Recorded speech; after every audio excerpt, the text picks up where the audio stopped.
It was fun to have a little energy out there.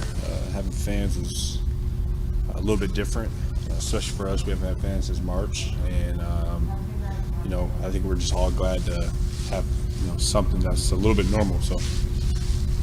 What did you think of Jaylen Brown's night, and what were you guys trying to do to slow him down, and how difficult was it? He made a lot of tough shots. And for us, I don't think we followed certain game plan issues that we had with that. He had a great night. And then, Kyle, anything that you noticed specifically with that closing group there, or the end of the bench guys that cut that lead down? Yeah, that was a lot of fun, seeing those guys get in and compete.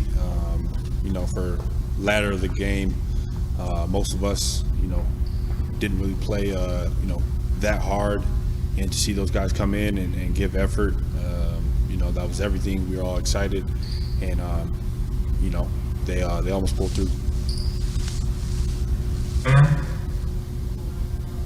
Now that you experienced it tonight, looking back on I don't know how many home games you guys have played, but how big of a disadvantage do you think it's been over the course of this year to not have atmosphere, to not have energy from the crowd at home games and stuff like that? And, obviously, it didn't matter in terms of win or loss tonight, but as this team fights off fatigue down the stretch, do you think that could be something that's helpful?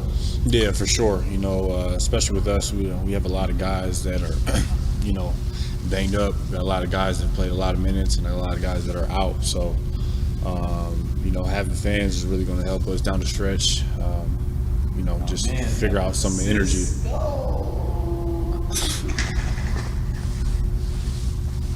I'll go. First of all, great shout out to whoever said Cisco. That's a great reference back there. Yeah, that was McKinney. Yeah. But second of all, just assuming that AD is going to be able to practice tomorrow, practice this weekend. I mean, you guys are so banged up, and you have a bunch of guys healing from certain things, and I guess even yourself. What do you think that's going to be like trying to incorporate him back in a lineup this banged up? Man, it's going to be great. Like I said, just to get extra bodies out there. I think that's the most important thing outside of, obviously getting him acclimated and back to, playing shape.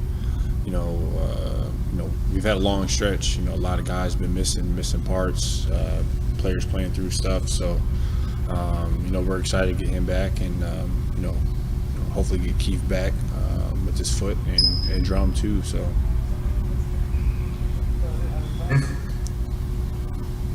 Because did you see Mark's finger after he dove on the floor? Oh no, I didn't see it. Apparently, your U.S. trainer relocated it for him, on the bench. Were you guys aware that happened? While everything was going on? No, I didn't know it whatsoever. Okay. He's next for you, so you can ask. Okay. Yeah, awesome. Appreciate it. Yeah. Can I mute? Can I mute? Huh? Amir, yeah, you want to? Oh, I got you. Michael Duarte. Lakers tweeted out that you're the first Laker since Kobe Bryant to score 4,000 points in your first 261 games. What's it like to be in that company?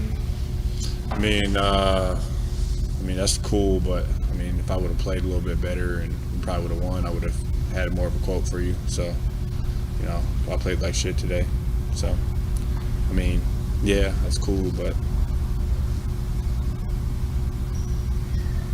All right, we'll take one more question. Let's roll. Hey, Kuz, in regards to having fans out here tonight, I'm curious, was there one moment, maybe like a certain cheer or a certain boo or chant or something that really stood out to you? Not really. I just think for us to just have fans hear cheers and hear, how loud it got at the very end of the game was really fun and exciting for us. I think that's the thing that we missed the most. And, as the days go on, hopefully we get more and more fans and, that roar gets louder and louder.